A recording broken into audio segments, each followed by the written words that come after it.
द्विवेदी जी क्या लग रहा है? और इसको पारदर्शी बनाएं, कुछ लोग डर रहे हैं, कुछ लोगों के मन में आशंका है, वो सब दूर होनी चाहिए, ये कैसे संभव हो पाएगा? सहमति कैसे बनेगी?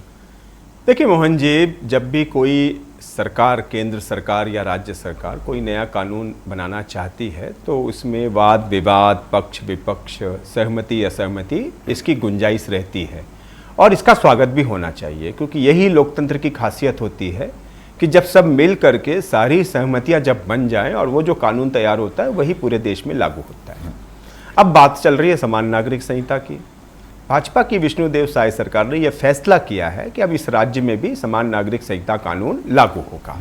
इसके पहले 4 राज्यों में लागू हो चुका है, अभी पड़ोसी राज्य मध्य प्रदेश ने भी इसको लागू किया है और इसमें सहमति असहमतियां आ रही हैं। और कांग्रेस प्रवक्ता को एक बात बताना चाहूंगा कि समान नागरिक संहिता कानून का प्रावधान संविधान में पहले से ही है। वो बात अलग है कि अब तक की सरकारों ने साहस नहीं दिखाया और उसे वो लागू नहीं कर सकी। इसलिए यदि कोई सरकार साहस दिखा रही है तो उसका स्वागत होना चाहिए, लेकिन उसका भी यह दायित्व है कि जो भी विपक्ष की आपत्तियां हैं, जो भी किसी वर्ग विशेष, धर्म, समाज की आपत्तियां हैं, उन सबका सम्मान करते हुए एक ऐसा कानून बने जो सभी को समान तरीके से लागू हो।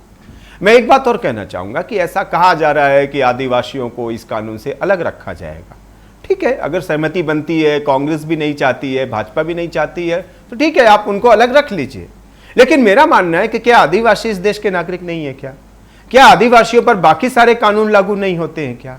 फिर किस बात का डर है कि आप यूसीसी लागू करना चाहते हैं और आदिवासियों को उससे दूर रखना चाहते हैं? क्या भारत के आदिवासी किसी दूसरे देश के नागरिक हैं? इसी देश के नागरिक हैं। इसलिए एक सर्वानुमति भी नहीं जानी चाहिए और उन्हें भी इस कानून के दायरे में लाया जाए, बिना उनकी आस्था, धर्म और संस्कृति से खिलवाड़ किए बगैर। मैं समझ सकता हूं, आदिवासी समाज की पीड़ा समझ सकता हूं, राजनीतिक दलों की व्यवस्थाएं समझ सकता हूं, लेकिन इस कानून से उन्हें अलग रखना, मुझे लग रहा है ये बिल्कुल संदेश ठीक नहीं है। कहीं सहमति बने, भले ही थोड़ी बहुत कानून सहमति बने, लेकिन उन्हें इस दायरे में शामिल करना चाहिए। तो यह एक मैसेज जाएगा पूरे देश में। और रही बात जनसंख्या नियंत्रण कानून को लेकर, वो इसमें जरूर आवश्यक तरीके से लागू होना चाहिए। बाकी 4 राज्यों में अभी जनसंख्या नियंत्रण को लेकर के कोई स्पष्ट नीति समान नागरिक संहिता में लागू नहीं हुई। इसके अपने डर हैं और डर समाज को भी लेकर के, धर्म को भी लेकर के है कि बहुत सारे विवाद होंगे।